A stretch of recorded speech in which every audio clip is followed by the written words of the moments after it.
Olá, este é o Dr. Todd Grundy. Hoje vou oferecer uma atualização sobre o caso de Barry e Susan Morfield. Primeiro, vou analisar o contexto deste caso, passar para a linha do tempo do crime e, em seguida, oferecer minha análise. Barry Lee Morfield nasceu em 1967. Susan Renee Morfield nasceu em 1971. Barry e Susan cresceram em Indiana e se conheceram no ensino médio. Em 1994, o casal se casou. Eles tiveram duas filhas, Macy e Mallory.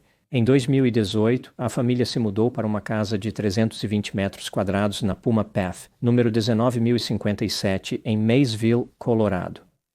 Isso fica a 11 milhas a oeste de Salida. Barry possuía um negócio de paisagismo e Susan trabalhava para uma organização sem fins lucrativos. Sua filha Macy morava na casa da família com eles. Mallory estava fora estudando na faculdade. Em fevereiro de 2019, Susan começou a se comunicar com um homem casado de Michigan chamado Jeff Libler, que ela havia conhecido originalmente no ensino médio. Não muito tempo depois de se reconectarem, suas conversas se tornaram românticas. Em pelo menos 6 ocasiões, eles viajaram para vários locais para se encontrarem, possivelmente com o propósito de se envolverem em atividade sexual, agora passando para a linha do tempo do crime. No domingo, 10 de maio de 2020, Dia das Mães, por volta das 5h56 da tarde, a polícia foi notificada por um vizinho de que Susan Morfield, de 49 anos, estava desaparecida. Aqui está o que a polícia encontrou durante o curso de sua investigação. A casa da família Morfield estava trancada, não havia sinais de arrombamento. O veículo de Susan estava na garagem, mas sua bicicleta estava desaparecida. A polícia encontrou a bicicleta de Susan intacta em uma encosta fora de uma estrada de terra perto da Rota 50, a menos de 1 quilômetro de sua casa. Um dia antes, no sábado, 9 de maio, Susan enviou uma selfie para seu namorado, Jeff, às 2h03 da tarde. Às 2h11 da tarde, ela enviou outra mensagem para ele. Essa foi a última vez que ela se comunicaria com alguém usando seu telefone. A polícia falou com Barry. Ele afirmou que viu sua esposa, Susan, pela última vez no domingo, 10 de maio. Seu alarme estava programado para as 4h30 da manhã e ele saiu de casa às 5 da manhã. Para uma viagem de trabalho pré-planejada para Broomfield, Colorado, quase 3 horas de distância. Ele foi lá para se preparar para um trabalho de paisagismo. Susan ainda estava dormindo quando ele saiu. Ela era a única na casa nesse momento porque Macy estava em uma viagem de carro em Utah. Quando Barry chegou em Broomfield, ele fez o check-in em um hotel e depois seguiu para o local de trabalho.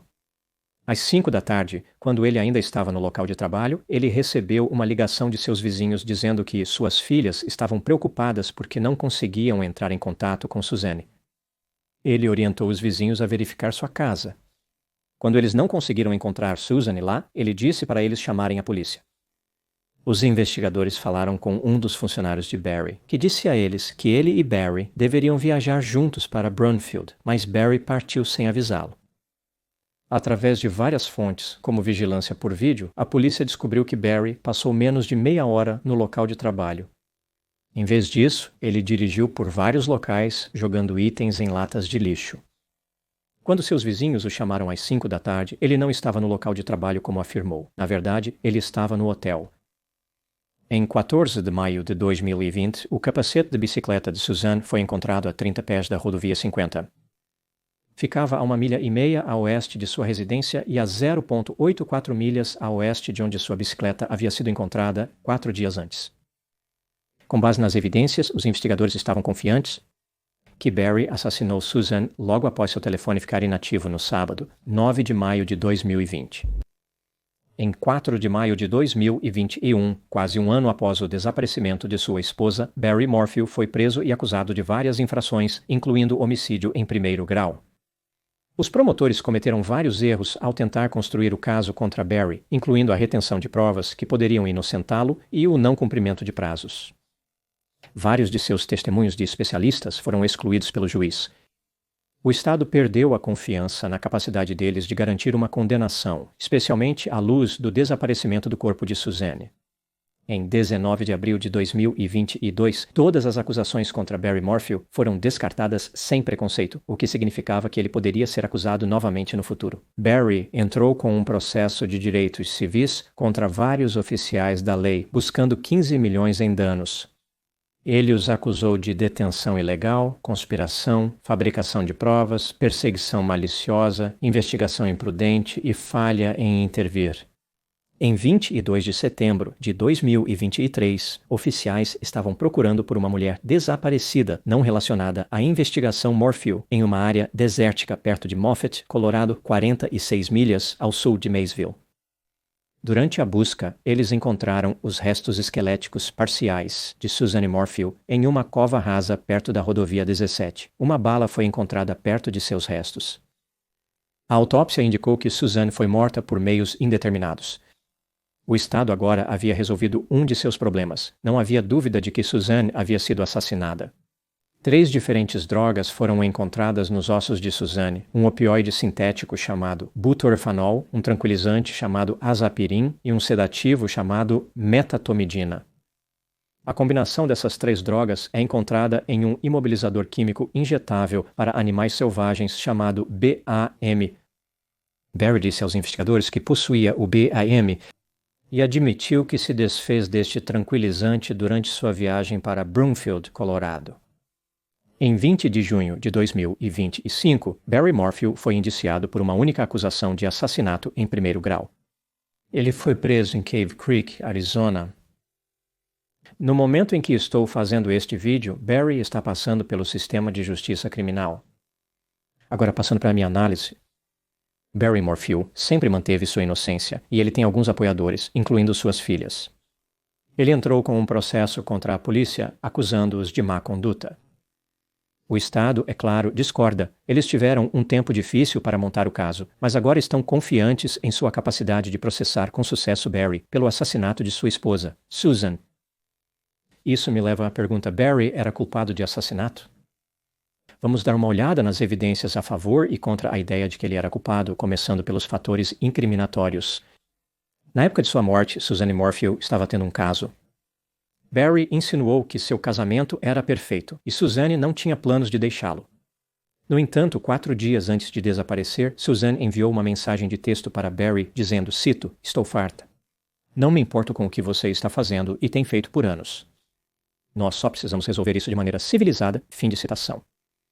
Em 8 de maio de 2020, 2 dias antes de Suzanne ser dada como desaparecida, ela colocou uma nota em seu telefone indicando que em 6 de maio, Barry a acusou de ter um namorado. Barry claramente sabia sobre o caso, o que lhe deu um motivo para cometer um assassinato. Suzanne escreveu mensagens de texto para amigos, indicando que não se sentia segura estando sozinha com Barry.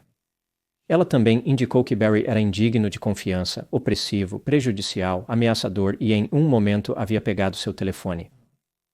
Não havia evidências de luta, onde a bicicleta de Suzanne foi descoberta e a bicicleta estava intacta. Como um estranho poderia ter sequestrado Suzanne sem qualquer tipo de luta?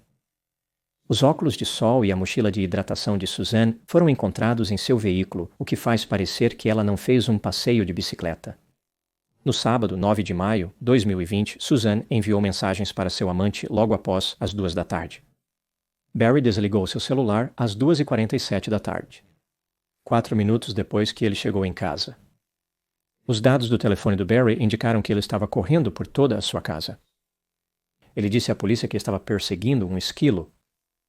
Barry afirmou que foi para a cama por volta das 8 da noite no dia 9 de maio. No entanto, de acordo com os dados de seu caminhão, ele foi recuado em direção à casa às 9h25 da noite. As portas abriram e fecharam várias vezes até às 9h52 da noite. Às 10h17 da noite, Barry reativou seu telefone. Das 3h25 da manhã até às 3h49 da manhã, agora em 10 de maio de 2020, as portas da caminhonete de Barry foram novamente abertas e fechadas várias vezes. Às 4h23 da manhã, o celular de Suzanne parou as conexões automáticas de dados com a torre.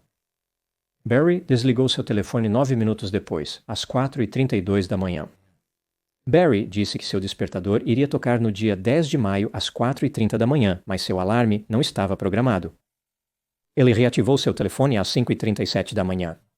Nesse ponto, ele já estava dirigindo em direção a Broomfield.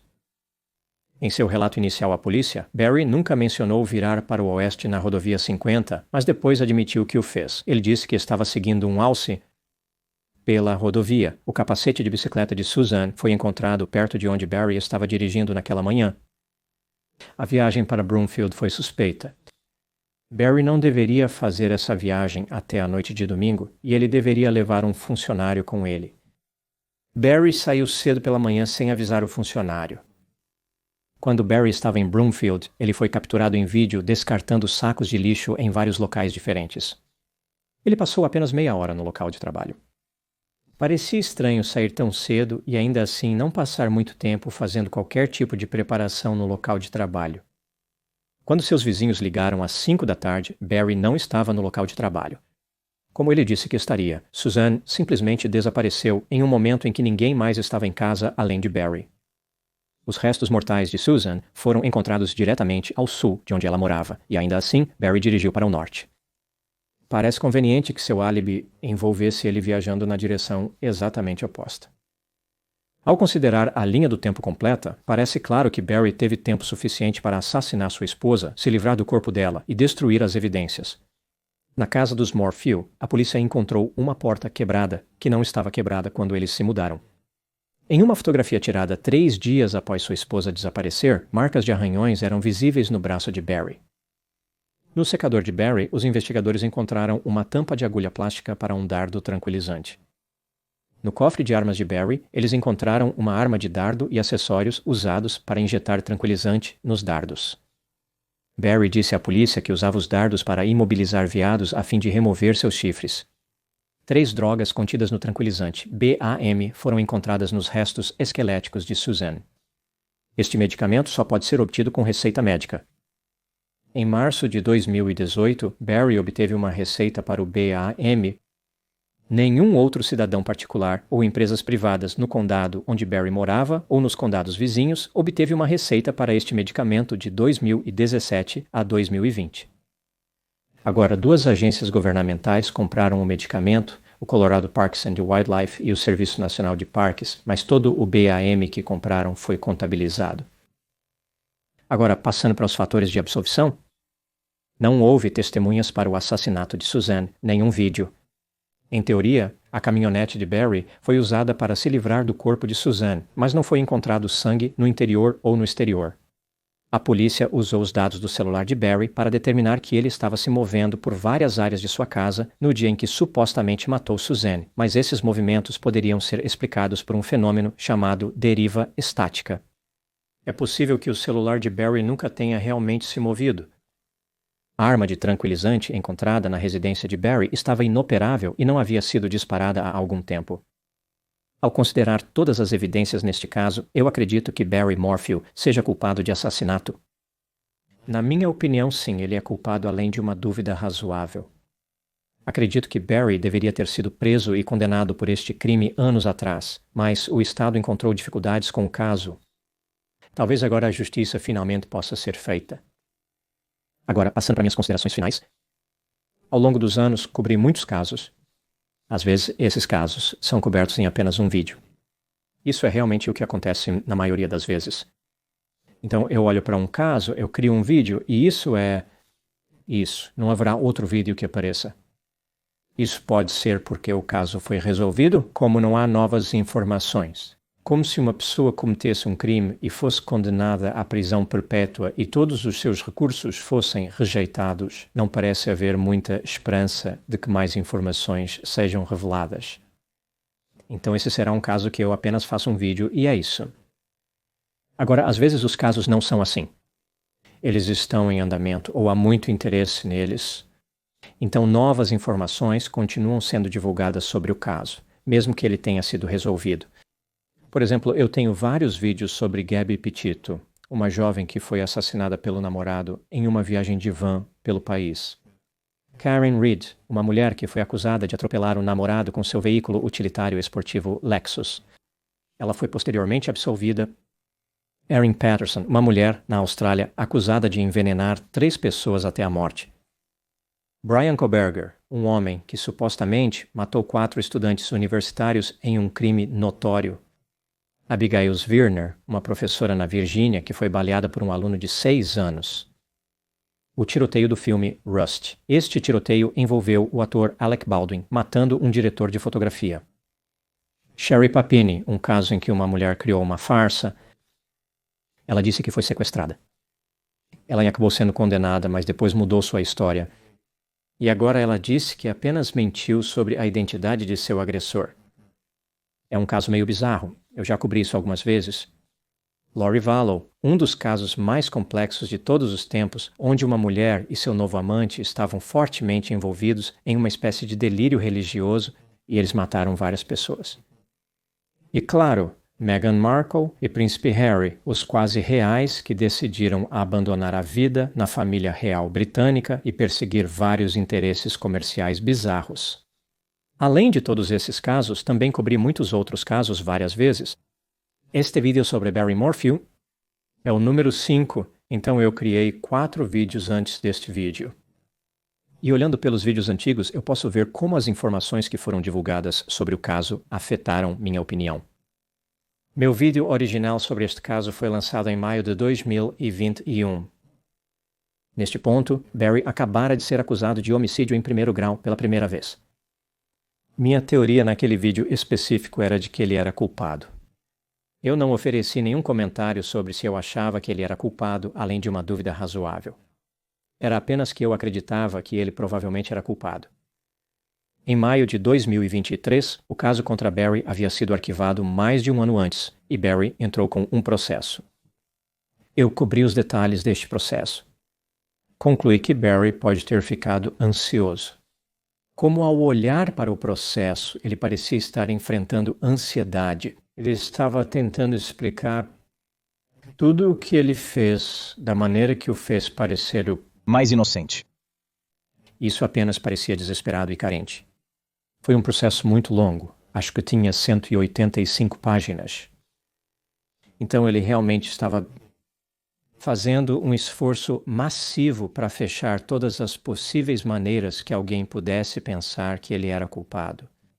Naquele vídeo, eu acreditei que ele provavelmente era culpado na realidade, mas acreditei que o Estado precisava encontrar o corpo de Suzanne ou fazer alguma outra descoberta significativa. Então, o Estado estava em uma posição decente, mas não realmente boa o suficiente. Eles estavam perto de estar prontos para processar novamente, na minha opinião. No vídeo que lancei em outubro de 2023, falei sobre como o corpo acabara de ser descoberto em setembro de 2023. Isso, é claro, foi uma grande virada no caso. Neste ponto, eu achava que Barry era realmente culpado, mas eu não estava convencido além de uma dúvida razoável. Então, vemos mais uma situação em que o Estado do Colorado tinha mais trabalho a fazer com este caso. No vídeo que lancei em maio de 2024, que foi o vídeo antes deste vídeo, os resultados da autópsia acabavam de ser relatados. Abril. Eu acredito que Barry era culpado além de uma dúvida razoável, mas apenas por pouco. Então, esta é a primeira vez que eu pensei que ele era culpado pelo padrão legal, mas eu ainda sentia que o Estado realmente precisava limpar seu caso se quisessem ter uma boa chance de condenação. O Estado do Colorado teve alguns problemas naquela época com as evidências de DNA. Eles encontraram DNA no Range Rover que Suzanne dirigia e em alguns outros lugares, e havia 3 possíveis correspondências. Agora, mais tarde, na acusação que acabou de sair em junho de 2025, o Estado do Colorado indicou que análises adicionais determinaram que o DNA não era idêntico a qualquer dessas 3 pessoas. Eles fizeram uma distinção entre a maneira como usaram o termo correspondência e o termo idêntico. São 2 coisas diferentes na maneira como eles organizam as coisas. Então, uma correspondência apenas apontou para eles uma direção de alguém que pode ter DNA idêntico. Mas isso não significa que o DNA da pessoa era realmente idêntico. Com a resolução desse problema, eles limparam a situação que eu estava discutindo em maio de 2024. Então a situação do DNA agora estava resolvida e eles tinham um caminho claro para processar Barry Morphew. Com este vídeo, o que estou fazendo agora, número 5, em junho de 2025, eu acredito novamente que Barry é culpado além de uma dúvida razoável. Não apenas por pouco, como no último vídeo, mas neste ponto acredito que o Estado tem um caso sólido. Algumas pessoas vão insistir que não há razões suficientes para encontrar culpa no caso de Barry Morphew. Bem, eu consigo pensar em mais do que algumas. Essas são as minhas opiniões sobre o caso de Barry e Suzanne Morphew. Muito obrigado por assistir. Falarei com você em breve.